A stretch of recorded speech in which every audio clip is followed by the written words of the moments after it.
नमस्कार बंधुरा आमादेर चैनेले तोमादेर सकलके स्वागत जानाई। आज के आमरा तोमादेर जोन्नो निये एसेछि उइलियाम शेक्सपियरेर लेखा एकटी विश्वविख्यात सनेट सनेट नम्बर 73। उइलियाम शेक्सपियरेर जन्म 1564 साले एबं मृत्यु 1616 साले। उइलियाम शेक्सपियर प्रधानत नाटक लेखार जोन्नोई विश्वविख्यात, किन्तु कवि हिसेबेओ तिनि जे असाधारण तार कवितागुलो पढ़लेई सेटा बोझा जाय। तिनि तार जीवने मोट 154टी सनेट लेखेन, जेगुली 1609 साले थमास थर्प प्रथमबार प्रकाशित करान। এই সনেটগুলোর 126টি কোনো ফেয়ার ইউথকে ডেডিকেট করা হয়েছে, পরের 26টি কোনো ডার্ক লেডিকে এবং শেষের দুটি কাউকেই উদ্দেশ্য করে লেখা হয়নি। শেক্সপিয়ারের সনেটে আমরা 3টি কোয়াট্রেন্স এবং একটি কাপলেট দেখতে পাই। সনেটগুলো রাইম স্কিম হলো A B A B, C D C D, E F E F, জিজি।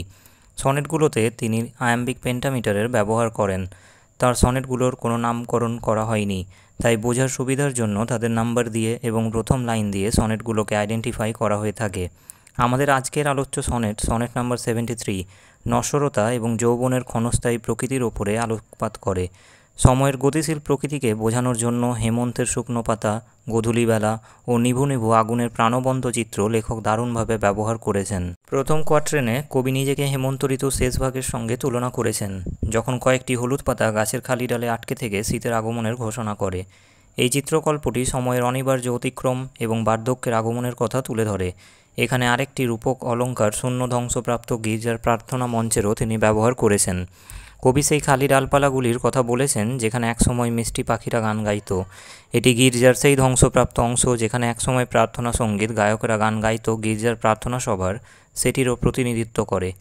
এই রূপক অলঙ্কারের মাধ্যমে শেক্সপিয়ার নিজের অস্তিত্বের অবস্থানকে বোঝান। দ্বিতীয় কোয়াট্রেন গোধূলির আলোর রূপক অলঙ্কার নিয়ে আসে, যা রাতের পথ প্রশস্ত করে দিনকে প্রতিস্থাপন করে। এটি জীবন থেকে মৃত্যুর পরিণতির ইঙ্গিত বহন করে। তৃতীয় কোয়াট্রেনে কবি নিজেকে তুলনা করেছেন আগুনের অবশিষ্ট অংশের সঙ্গে, যা জ্বলছে সেই ছায়ের ওপর যা তার যৌবনের অবশেষ। এটা একটা মৃত্যুসজ্জার মতো, যেখানে জীবন অবধারিতভাবে সমাপ্তিতে পৌঁছবে। অঙ্গাররূপী জীবনকে গ্রাস করে নিচ্ছে সেই ছাইগুলো, তার যৌবন যা একসময় তাকে জীবন রস জুগিয়েছিল। সবশেষে কবি তার প্রিয়তমকে সরাসরি সম্বোধন করেছেন। তিনি আন্তরিকভাবে আশা করেছেন যে যখন তার সঙ্গী কবির আসন্ন মৃত্যুর বাস্তবতাকে বুঝতে পারবে তখন সে তাকে আরও তীব্রভাবে ভালোবাসবে। চলো আমরা শুনে নিই কবিতাটির লাইন বাই লাইন বঙ্গানুবাদ। That time of year thou mayst in me behold, তুমি আমার মধ্যে বছরের সেই সময়টিকে দেখতে পাবে। When yellow leaves or none or few do hang, যখন হলুদ পাতা একটাও নয় বা কিছু ঝুলে থাকে। Upon those boughs which shake against the cold, সেই সমস্ত ডালে যেগুলো ঠান্ডায় কাঁপে। Bare ruined choirs where late the sweet birds sang, শূন্য ধ্বংসপ্রাপ্ত গির্জা মঞ্চ যেখানে প্রয়াত গায়কেরা গান করত। In me thou seest the twilight of such day, আমার মধ্যে তুমি এমন দিনে গোধূলিবেলা দেখতে পাও। As after sunset fadeth in the west, যে দিনটি সূর্যাস্তের পর পশ্চিমে মুছে যায়। Which by and by black night doth take away, যে দিনটিকে কালো রাত্রি নিয়ে চলে যায়। Death second self that seals up all the rest, কালো রাত্রি হলো মৃত্যুর দোসর যা সবাইকে বিশ্রামে আবদ্ধ করে। In me thou seest the glowing of such fire, আমার মধ্যে তুমি এমন আগুনের শিখা দেখো।